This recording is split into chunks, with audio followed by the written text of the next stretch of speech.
Dear beloved Thay, dear beloved community, it's wonderful to be able to pray together, to send our collective energy of concentration and mindfulness to places in the world where we feel there's a real need for compassion. And every Sunday after we eat the formal meal, we have an opportunity to send our collective energy to those who are asking for our prayers. So in Buddhism we can also pray, but we can understand prayer in the sense of our one-pointedness of mind, our energy of compassion, so that the one-pointedness of mind can send that energy of compassion to where it is needed. If we can do that collectively, then it has a much greater effect than when we do it on our own. And often when we send energy after the formal meal to someone who is dying or someone who is very ill, we hear afterwards from the loved ones of that person that at the very moment when we sent the energy there was a change. Maybe that person could let go and die peacefully, or maybe that person could smile. So we know that the energy of the mind, which is one of the three actions, is also powerful and can also arise. In a situation such as we have in the Middle East and the Ukraine at the moment, we need a great deal of collective energy because there is so much individual suffering. But I do not think that because we need so much of that collective energy of compassion, that is not a reason for us not, as individuals and as a community, sending our energy. In the time when there was the war in Vietnam, Thầy used all Thay's energy of body, speech and mind in order to be able to bring peace, to make a ceasefire possible. And this took a tremendous amount of commitment. And we can see, looking back, that Thay's efforts to come to the United States to call for peace throughout the world had a fruit. And we can see that if not for those efforts, the war could have continued for much longer. So now we are the continuation of Thay, and we want to bring our actions of body, speech and mind as a community to be able to bring about peace as soon as it is possible. And this is not just something we do on Sunday when we send our collective energy, but it is something that we do every moment we can in our daily lives. We practice mindfulness of the suffering.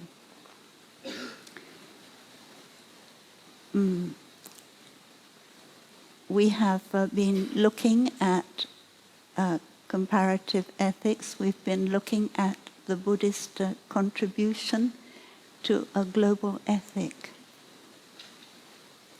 And we have seen that the Buddhist contribution is based on the Four Noble Truths and the Noble Eightfold Path. That is the concrete contribution of Buddhism to Buddhist ethic to a global ethics. And Thầy Shariputra taught that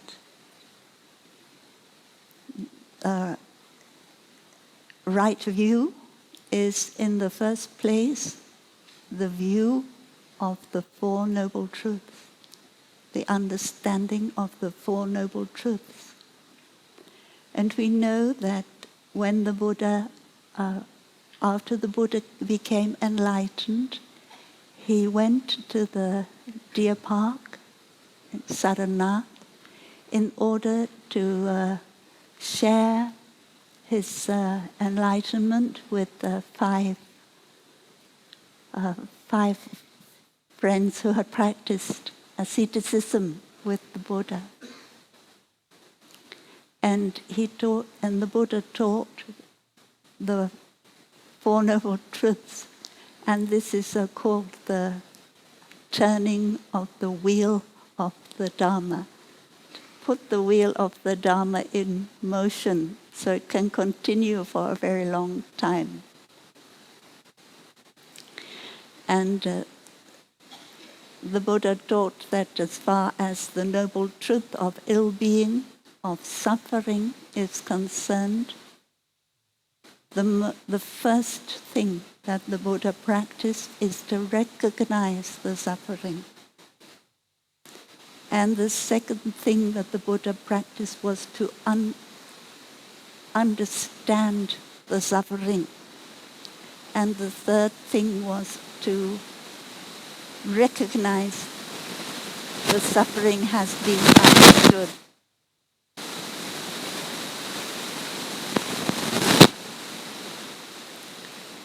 The suffering that is nearest to ourselves is our own suffering. And we learn from the mindfulness trainings of the Order of Interbeing, the 14 mindfulness trainings, that what we need to do first of all is to come back to ourselves and recognize our own suffering. Embrace our own suffering. And that is considered to be right view. I recognize my suffering and I want to understand my suffering, and to understand it. My suffering means to understand its roots. Its roots are what are called the origination of suffering. And when I have understood my own suffering and the roots of my suffering, then I can understand the suffering of another person, someone I live with, someone I love.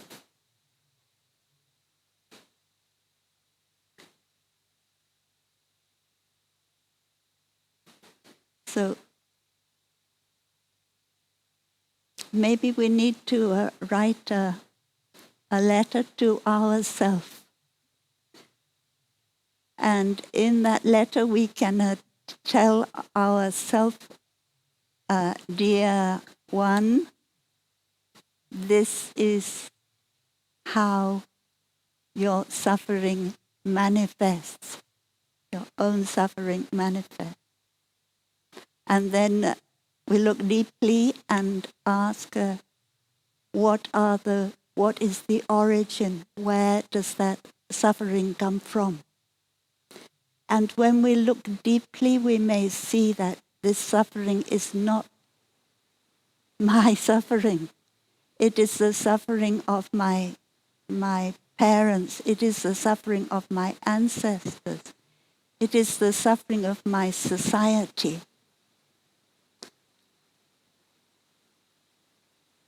And then when we feel that we have understood and we have compassion for ourselves, the reason for understanding our own suffering is to be able to give rise to compassion.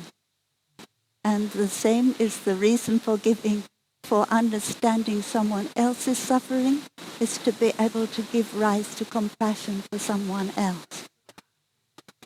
It's not just understanding suffering for the sake of understanding suffering. So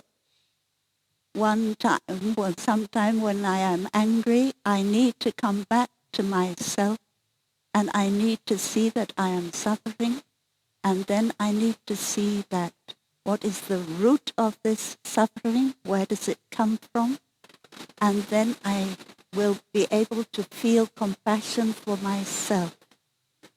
And then I look at the person, maybe the person who makes me suffer, and I see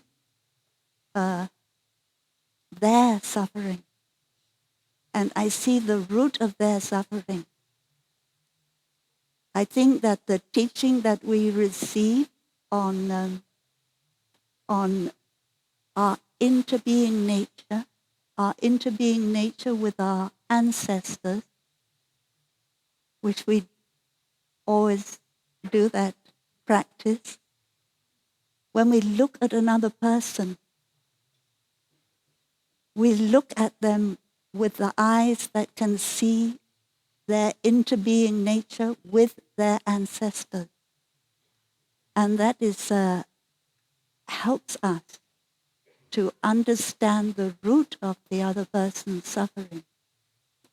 And when we understand the root, we can feel compassion, and we no longer want to blame. We no longer want to punish the other person for making us suffer, because we see quite clearly they don't want to make us suffer. That is a continuation of the suffering of their ancestors, of their society. So you may ask, what does this have to do with the situation of war that we find ourselves in all the time? I think we can see clearly that on a larger scale, war comes from thinking, you're the one that makes me suffer. The other side is the one that makes me suffer. Therefore, I have to punish you. I have to do something to you to stop you making me suffer anymore. But in fact, punishing you, it will not put an end to the suffering. It just makes the suffering greater. That is our ignorance. That is our lack of right view. So after we have written a letter to ourselves in which we recognize our own suffering, we can accept ourselves fully. The practice of embracing our suffering, accepting our suffering, means we also at the same time accept our shortcomings, accept our weaknesses. Because when we look into our store consciousness, we will see that everything is there. All the seeds of the different mental formations, the aggression, the violence, the fear, they are all there in our store consciousness. But at the same time, the seeds of compassion, of the joy of being alive are also there. So when we have an opportunity to look deeply into our ill-being, our suffering, we also discover there are other things there as well. And one of those things is our understanding, our right view, that helps us to practice the Noble Eightfold Path, the path of right view, right thinking, right speech, right action, right livelihood, right diligence, right mindfulness, and right concentration. we have all those seeds there also. So we accept ourselves completely. We don't just say, oh, well, I accept the right thinking, the right action, but I don't accept the wrong thinking and the wrong action. We have to accept them all. And when we accept them, we don't want to fight against them anymore. We don't want to turn ourselves into a battlefield where the good is fighting the evil.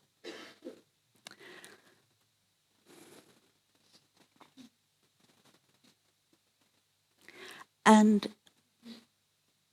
as far as I can see for myself, the only way that I can accept another person just as they are, with all their shortcomings and all their wonderful qualities, is that if I can accept myself, because my own shortcomings are reflected in others.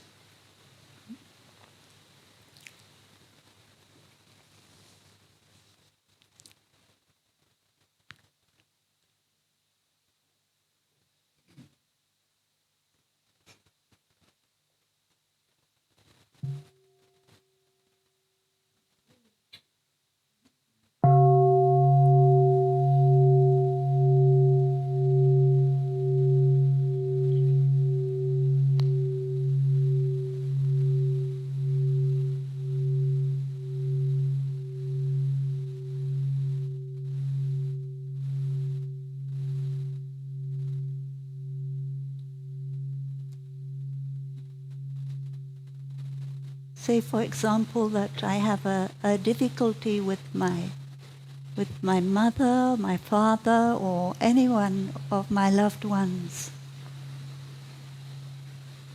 And every time I listen to that person on the telephone, I feel that I put up a wall between myself. I don't want to hear that suffering again. I've heard my mother's suffering so many times. I heard her blaming others, wanting to punish others, and I cannot take it anymore. But on the other hand, I know I cannot force my mother to change, or my father, or whoever it is. I cannot force another person to change. But maybe I can help. And what I want to do is not say, look, you have to change, but how can I help you look deeply so that you do not have to suffer? Because the suffering that that I listen to on the telephone means that you are suffering. So I want to be able to help that person look deeply into where their suffering comes from. But I can't go to that person and say, you need to look deeply into where your suffering comes from. But maybe I can help. And in order to be able to help, I need some kind of intuition. To be able to say the right thing at the right time. That is also a part of right speech. And so when I know that I cannot listen anymore, I think that I cannot force myself to listen to that person anymore.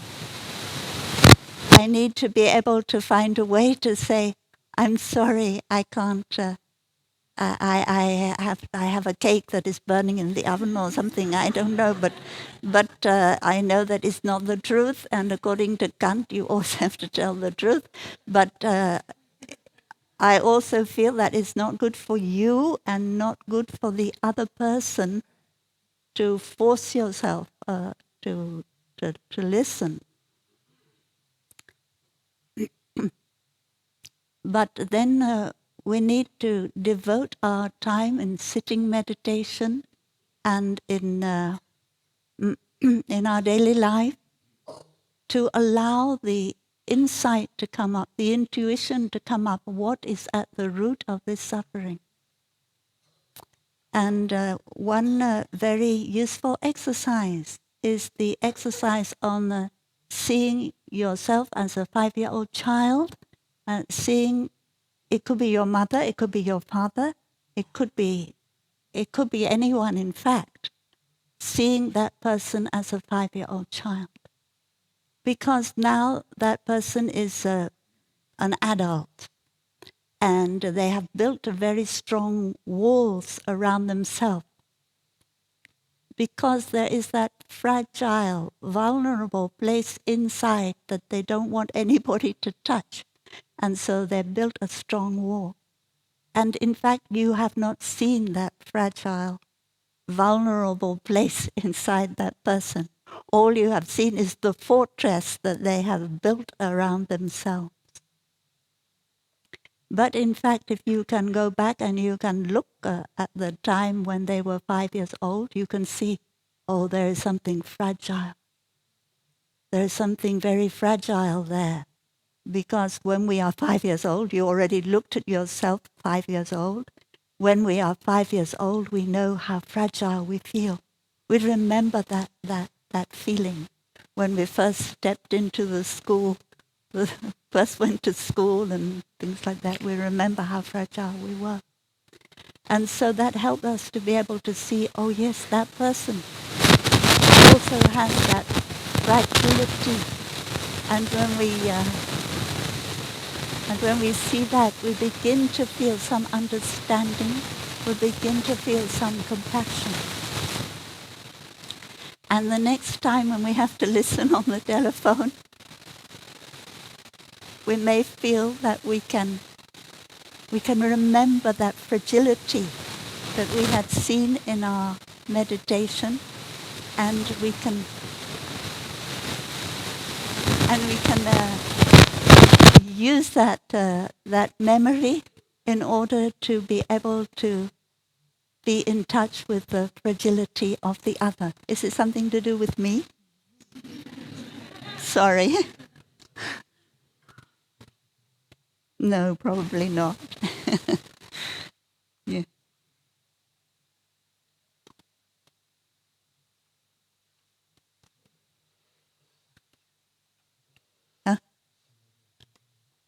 Can you give me back this later on? Because my hand is very weak and I cannot... we'll leave it there, huh? I won't be able to go anywhere.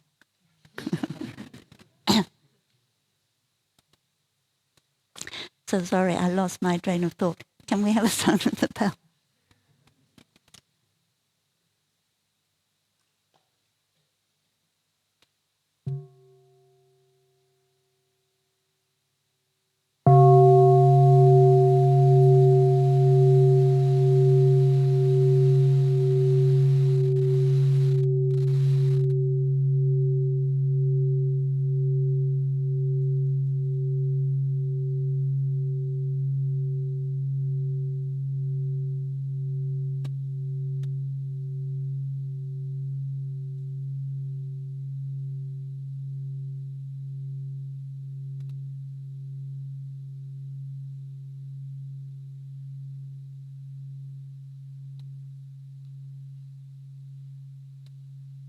So we can also see that maybe our mother, our father, someone who made us suffer, they could not cry.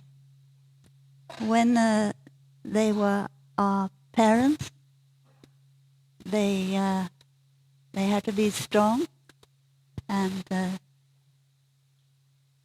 so often it happened that they wanted to cry, but they couldn't. So one time I had a dream about my father, and I see him crying. Yeah. And that is very enlightening for me to be able to see, oh, that person who seemed to be so strong on the outside is also crying on the inside.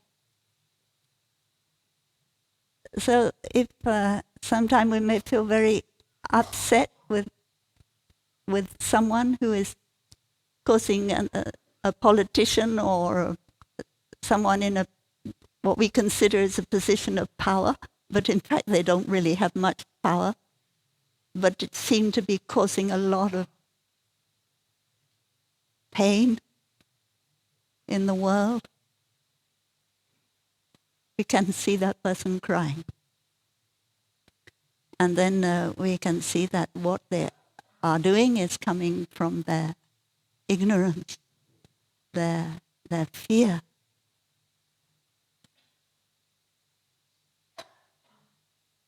And we no longer feel the anger with that person, because when we feel angry with someone, we don't help ourselves, and we don't really help the collective consciousness. So by looking deeply into our own suffering, looking deeply into the suffering of the person who makes us suffer, we can give rise to compassion. And then we won't suffer anymore, and we won't cause the other person to suffer.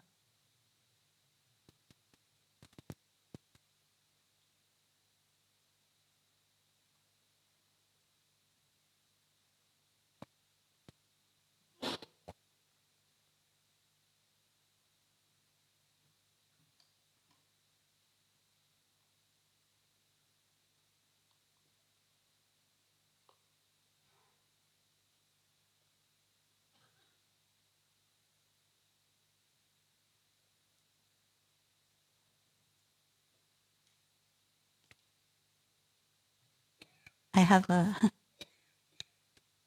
handout here this is the subject of today's Dharma Talk.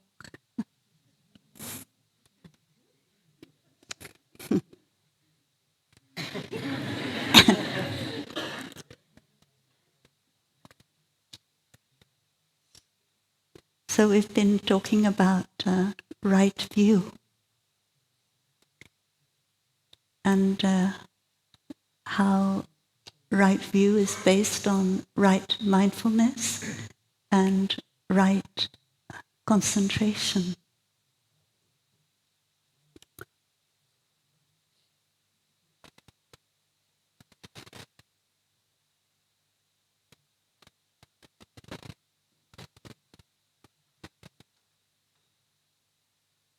The other day we had some Catholic monks who came to stay with us, and they're practicing very well simple living. And we had opportunity to listen to them sharing, and they had an opportunity to listen to us sharing our practices, and they were very open to listening to our practices. And one monk heard us sharing about our practice of coming back to ourself and knowing ourself, knowing our suffering. And when he shared, he said that in Christianity, as he practices it, it is God that knows us. It is God that knows our suffering. Whereas for you, it is you that know your suffering. So when I heard that, I asked myself the question, can God and myself become one? Because that is, we learn about no self.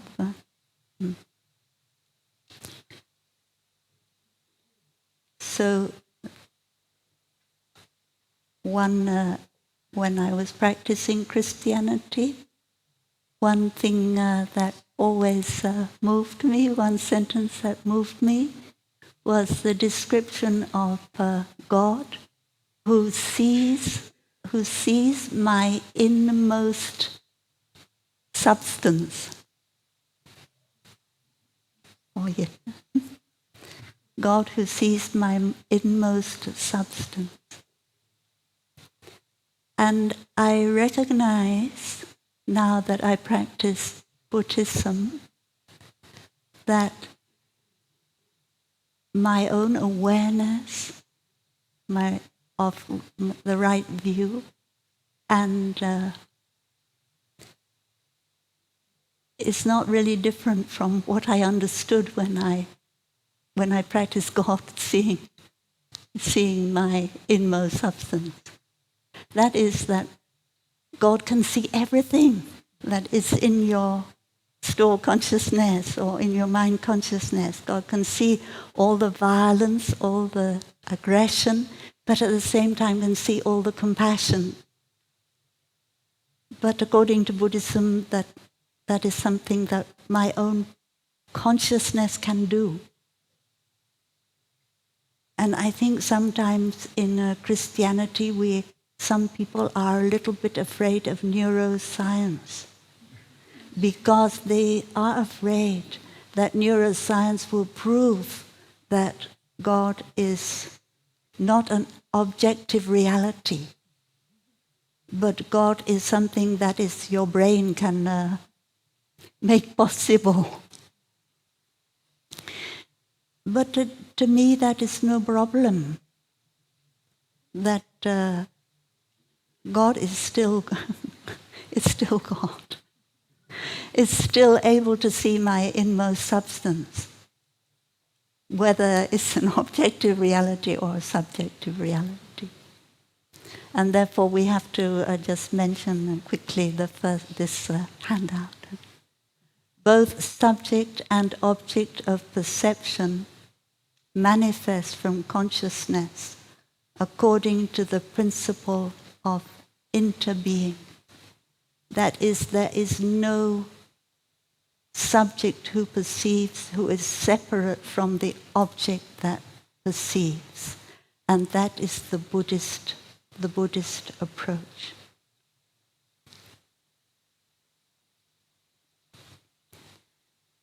So in the theistic point of view, which is described here,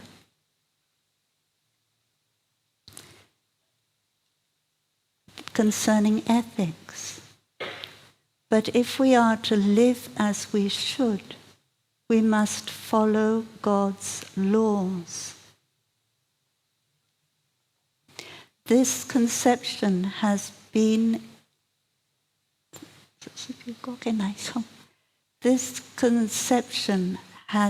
elaborated by theologians into a theory about the nature of right and wrong, known as the divine command theory. This theory says that morally right is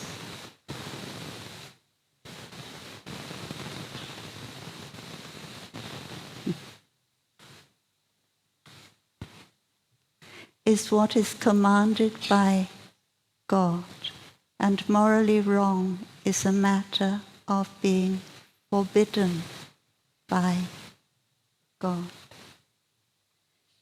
So in a way, it's very easy. You just have to read the 10 commandments and you know what God wants, and so you can follow that. But it's not easy. Many people, even if they say that they follow the divine command, they will find themselves in dilemmas from time to time.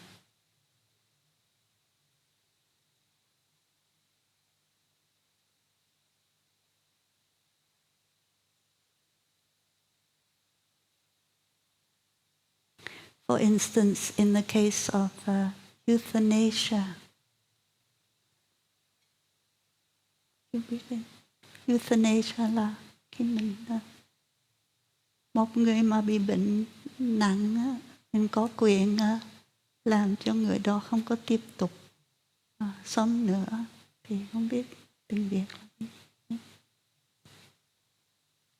So in the case of euthanasia, there is what is called passive euthanasia and active euthanasia. And the passive is to let someone die, and the active is to give them an injection or something which will end their life. And that is something that some philosophers say that, in fact, there is ethically one is not better than the other.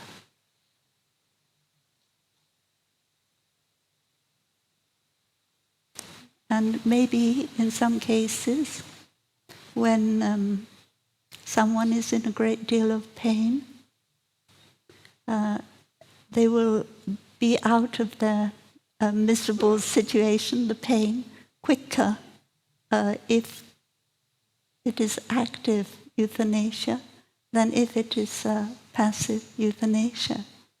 So the philosophers will say in that case that it would be more compassionate to actively do something to put an end to that person's life rather than just stop giving them the medicine or take out the tuber which they rely on.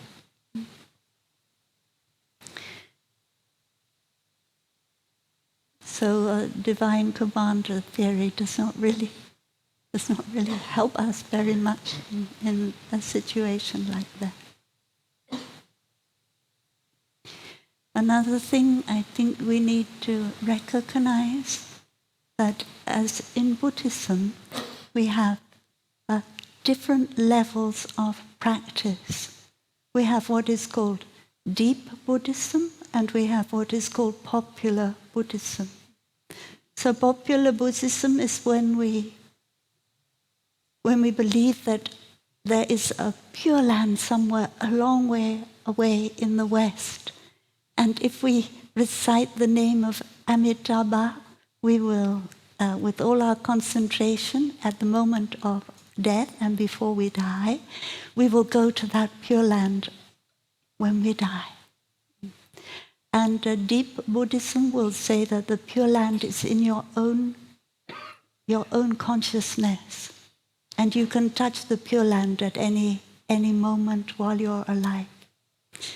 So there are different levels in Buddhism, and in Christianity there are also different levels of understanding.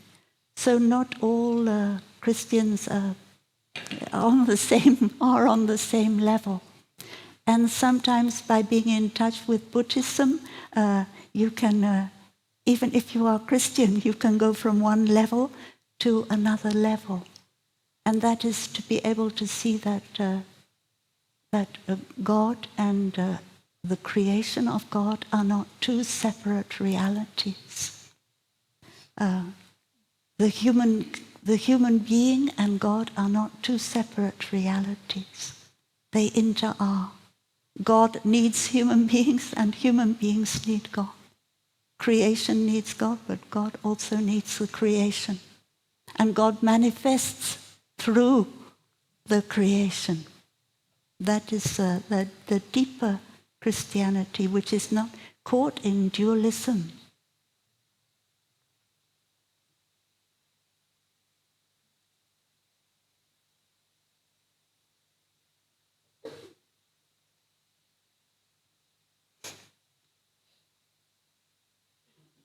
So we look again at the Buddhist approach.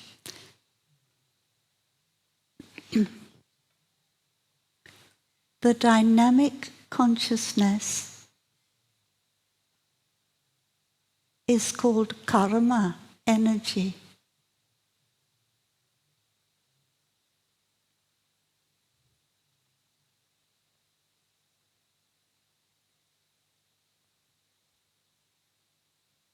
So this is one thing that maybe in science we have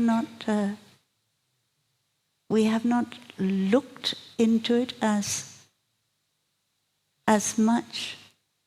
Now in quantum mechanics, we are able to see that the subject and object of perception are not two separate things. You cannot have an object of perception that is not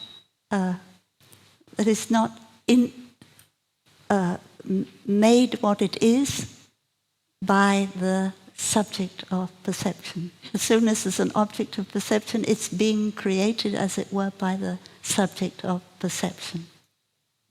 So that is one thing that the Buddhist and the scientific approach have come close to each other. And it's not easy to see that the subject and object of perception are not separate. We are always thinking of our consciousness being inside of us and there being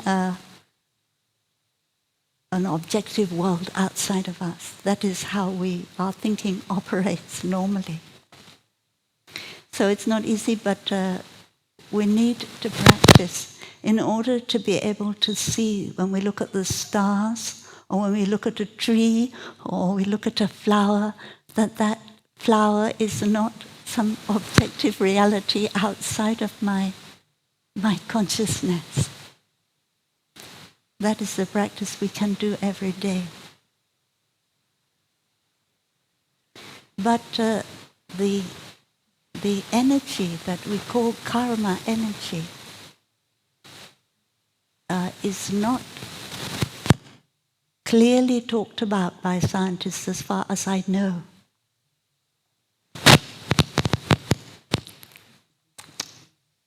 Maybe I better try with a handheld microphone. You brothers have a new battery?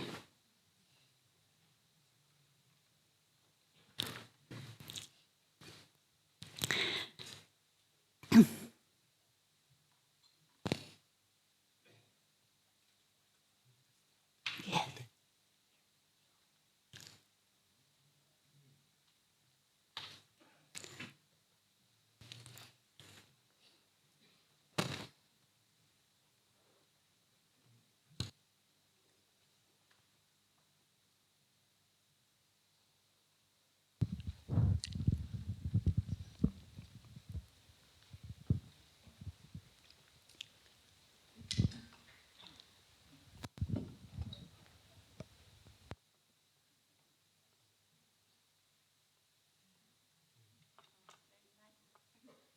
Very nice, we can all breathe.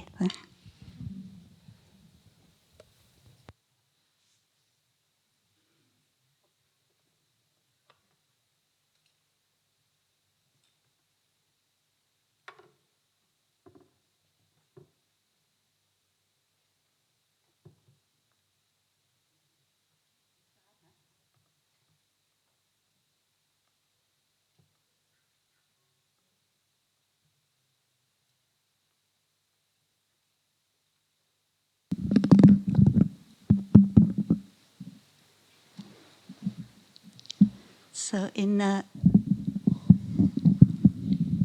teachings of the Buddha, we have the teaching on karma and retribution. And this teaching is not originally a Buddhist teaching, but it was seen by the Buddha to have truth in it. And so the Buddha taught about karma and retribution. This means that whatever we do has an energy, whether it's something we think or something we say or something we do with our body, that gives a certain energy which goes out from us into the world and also comes back. It's like you throw a ball out and it hits the wall and it comes back to you.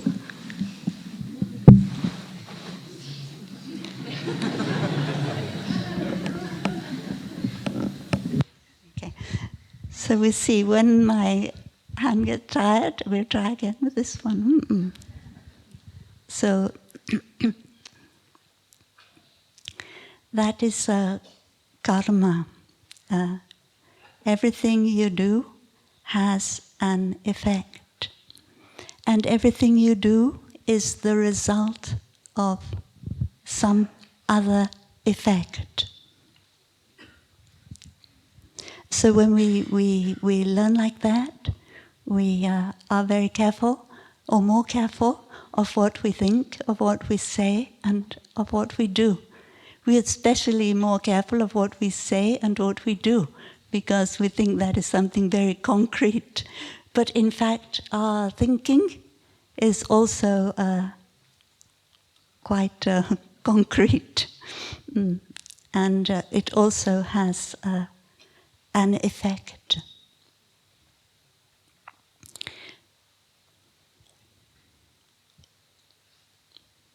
So the teaching in Brahmanism, in Hinduism, concerning karma, is that that everyone has a soul, Atman, and whatever that person who has that soul does makes an imprint on the soul and will be the cause of how the soul is reborn in the next life. But the Buddha taught that there is no such thing as a soul. There is no such thing as a separate self. Because in Buddhism, we learn that everything is impermanent. Everything evolves according to interdependence, and part of interdependence is impermanence.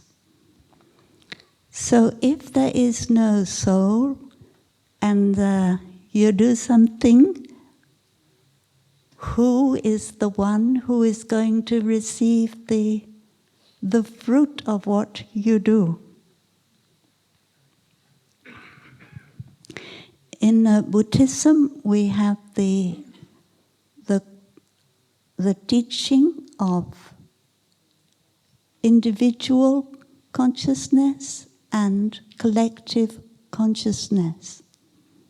So whatever that we do, that is for our individual consciousness. That is what I remember I did yesterday. And it is also goes into the collective consciousness. It will have an effect not only on what I call my 5 skandhas. So that energy is going to go out and it will come back. And when I have a thought of hatred, then that thought, the energy goes out and I feel it comes back and I feel unwell. And when I have a thought of compassion, that energy goes out, it comes back and I feel well. So that is what is known as a retribution. And there are two kinds of retribution. Bao, there is the personal retribution, and there is the environmental retribution. Chánh báo và ý báo. So that means that whatever I think, whatever I do, will bring back something to what I call myself, and will bring back something in the environment which I live in. That could be the planet Earth.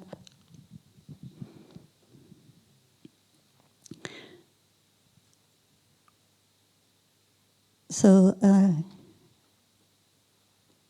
when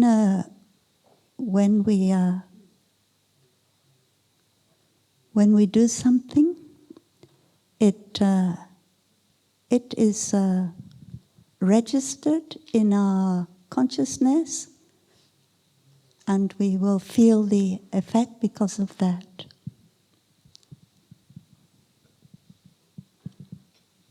And it is also registered in the collective consciousness. So based on that, we will say that now we have two wars with inestimable suffering that results. And the suffering won't stop when the war stops. It will continue in the future generations. We also see now that what we do to the environment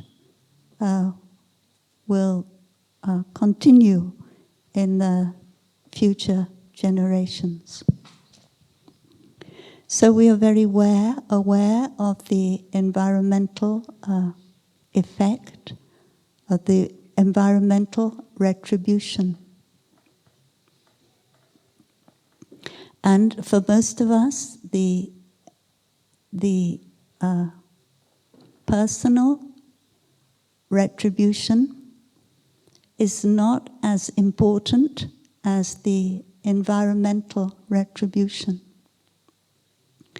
So that we see the destruction brought about by war. And we don't want there to be any more wars. So we take very good care of our action, our karma, because we know that karma is both collective and individual. We take good care of what we say, of what we think, of what we do. And for that reason that we have the mindfulness trainings. And the mindfulness trainings that we practice are not based on commandment from an objective God who is up in the sky or out there somewhere. Our mindfulness trainings are based on our awareness of the noble truths, the noble truth of suffering, the noble truth of the origin of suffering, the noble truth of the suffering can end, and the noble truth of the way that ends the suffering. And once you practice one of the noble truths, for instance, you practice recognizing the suffering, you are already on the path that ends the suffering. Recognizing the suffering, recognizing its origin, you are practicing right view. And you immediately are on the path that is end the suffering, and you feel that. It's not a belief. You feel that when I recognize the suffering, I know its origin, then I suffer much, much less. And that is thanks to the Noble Eightfold Path of right view, right thinking, and maybe also right speech. If you come to the other person and you say, oh, I recognize how I make you suffer. I don't want to do that anymore.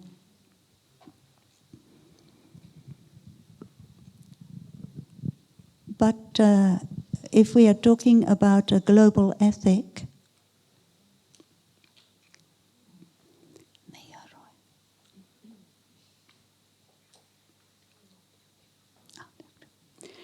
so if we are talking about a global ethic, this means that we want to be able to talk about these things in a way that maybe theistic religions can understand.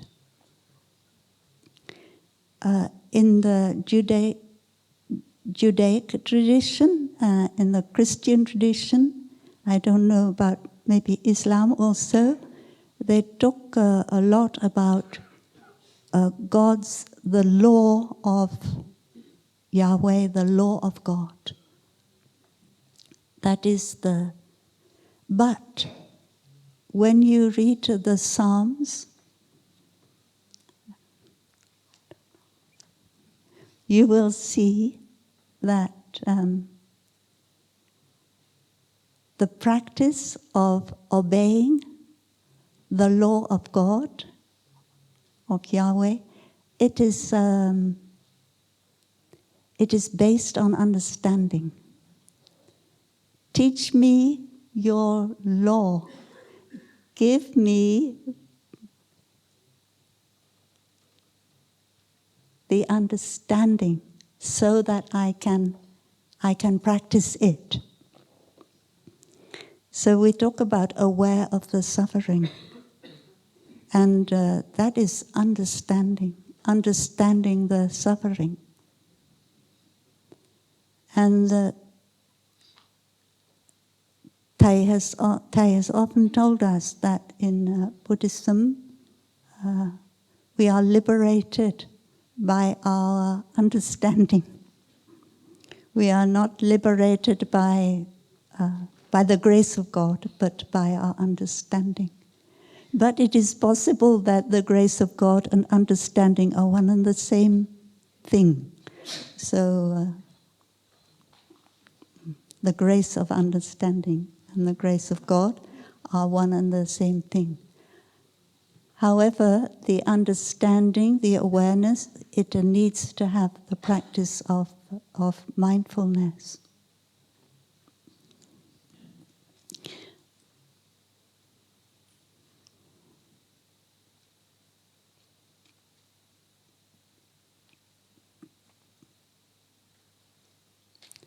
So once we can see that the understanding of God is not separate from our own understanding, then we will be able to walk together on the path of liberating ourselves from our suffering. one time, I don't remember who, one of Thai's friends, maybe Jim Forrester, asked Thai, if you had to choose between Vietnam being a Buddhist, Buddhism in Vietnam or peace in Vietnam, which would you choose? And of course you know what Thai said. Thai would choose peace. To have Buddhism without peace is not real Buddhism. So Thai is never caught in Buddhism. It's very clear in the mindfulness trainings that we have that even Buddhist, we should not be caught in dogma. Even Buddhist teachings, we should not be caught in.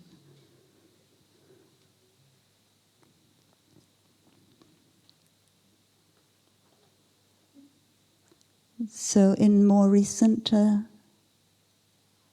times, Thai has taught that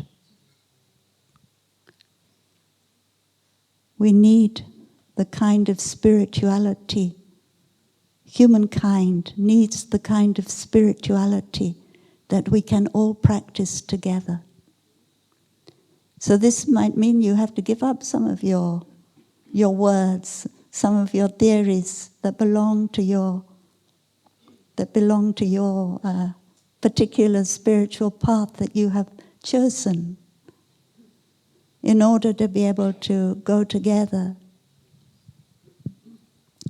And in the book Love Letters to the Earth, Thai describes clearly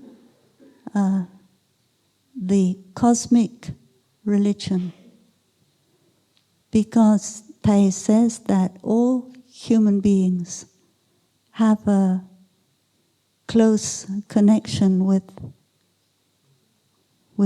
nature, with the beauty of the planet Earth. All people, whatever spiritual tradition they belong to, can feel the awe and the wonder when they are in touch with the beauties of Mother Earth and the cosmos, of which Mother Earth is a small part. So that is something we can base our spiritual life on. And when I gave the first talk, I mentioned the Parliament of Religions, the Declaration for a Global Ethic, and I said that there were 4 points: protecting life, not stealing, not speaking the truth, and and what was the other one? Men and women being equal, or something like that. And but someone pointed out to me that this initial declaration for a global ethic was revised in 2018, and a 5th one was added, a 5th point which we all agree on, and that is the commitment to a culture of sustainability and care for the earth.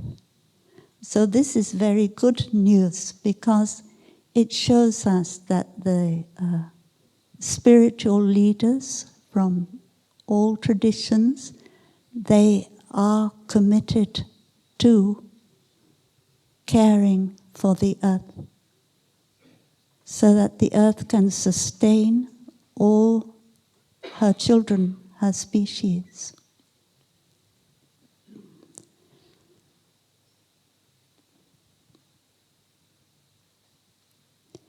We also learn in our practice of mindfulness that our care for the earth does not come from the fact that we see the earth as outside of ourselves.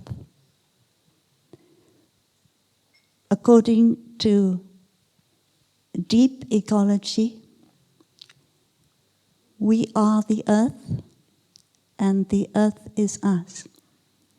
And this is something that we can manifest in our daily life, in our practice of walking meditation. We can feel the earth under our feet, but we can also feel that the earth is in us. In fact, not only the earth is in us, the stars are also in us. When one star comes to an end, it doesn't come to an end. Well, the dust of that star, it goes into making things like animal species and other species on planet Earth. So we are one with the earth. And when we see that, we have a transformation in our consciousness. And thanks to that transformation in our consciousness, we relate to the earth in a very different way.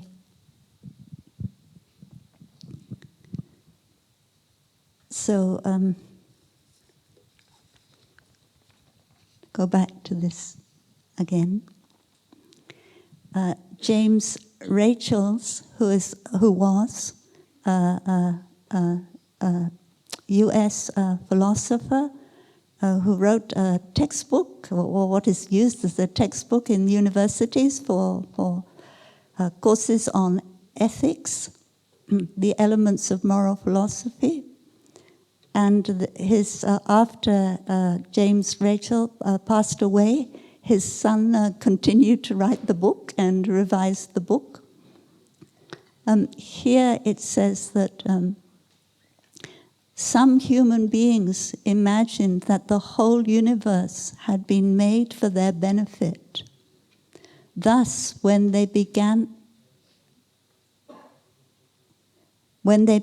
to develop theories of right and wrong, they held that the protection of their own interests had a kind of ultimate and objective value. So now, with the way that we are going, we see that that is no longer true. If we do not take care of the earth, we cannot take care of ourselves. If we do not take care of ourselves, we cannot take care of the earth. The two things go together. So when you come back to yourself and you take care of your health, this is how I practice. I also say, Mother Earth, I am taking care of you. Because we are the earth. And when I walk on the earth and feel that I am one with the earth, I know deep within me that I am taking care of the earth. And this is the best way I can take care of the earth in this present moment. Because my relationship with the earth is how I treat the earth, how I live my daily life.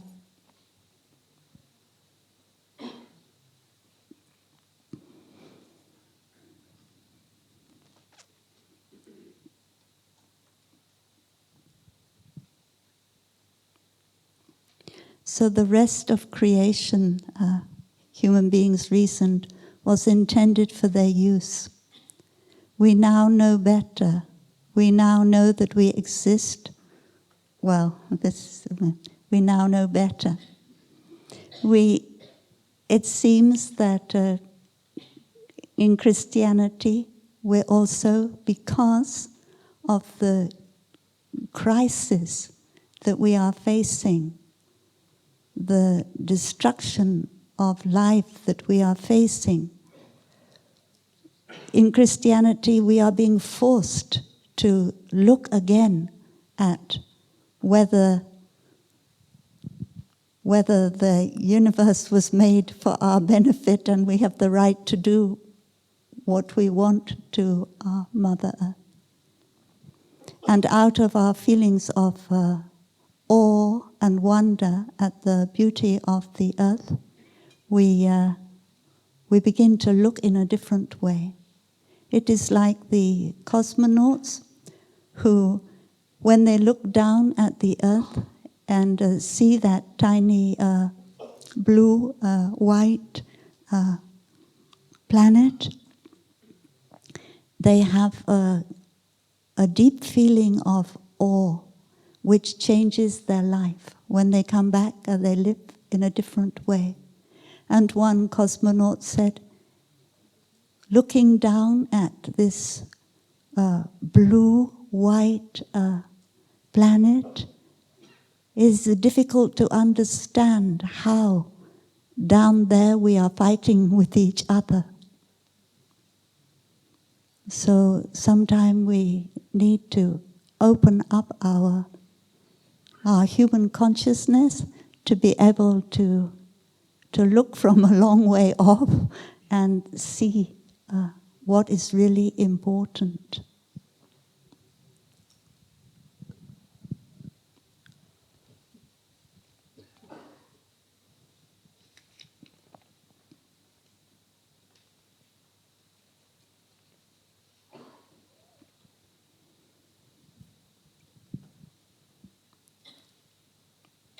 So now I need to sum up.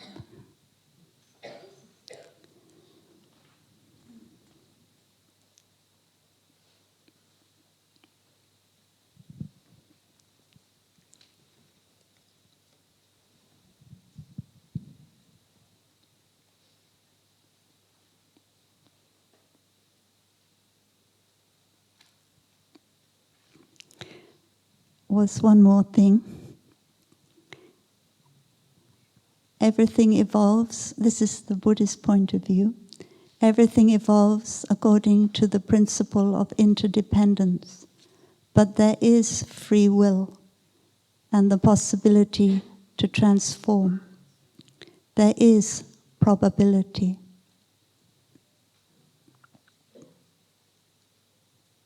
So we evolve dependent upon each other. But that does not mean to say that we do not have free will. And free will means that we have the ability to kneel down in a precept transmission, in a mindfulness training transmission ceremony, and to say, I commit myself to be aware of the suffering caused by the destruction of life. And I commit myself to do other things that will lead to greater happiness and less suffering.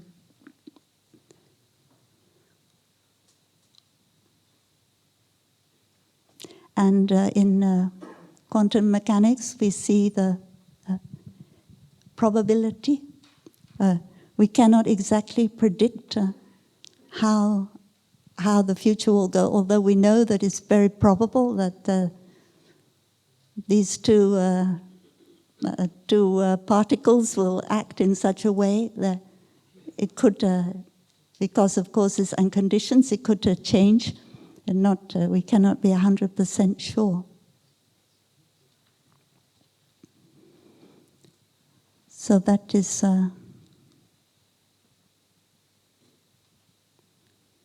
we learn to look deeply. And in conclusion, there's one more thing. I cannot conclude yet, I'm sorry. Now we come to Bertrand Russell, who's writing in 1902. Yes, well, a long time ago, and things have changed since then. Man's achievement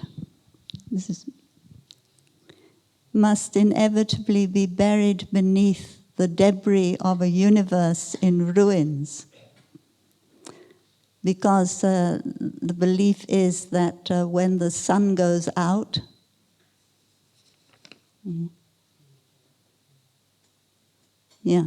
so no heroism, no intensity of thought and feeling can preserve an individual life beyond the grave. That all the labors of the ages are destined to extinction in the vast death of the solar system. Yeah. That is the view of annihilation, the view of nihilism. And it is also considered not to be right view. Because if everything arises in interdependence, and if, as Lavoisier, also a scientist, said, rien ne se crée, rien ne se perd, nothing is created, nothing is lost, then it's not very scientific to say that everything will be destroyed. And as we saw, the dust of the stars is making other things possible, like the human race. So, if we come back to the teaching on karma and retribution, we can see that the energy that is produced by our thinking, by our speech and our action is not going to be destroyed. Energy cannot be destroyed. So even if the human race, and it is impermanent, and surely one day there will be no more Homo sapiens, that is something we have to admit, because all things are impermanent. What as Homo sapiens or Homo conscious we do today will not be lost. So the intensity of thought, the prayers that we offer, the practice of the mindfulness trainings that we offer is an energy that cannot be lost. Although we may not know in what form it will continue.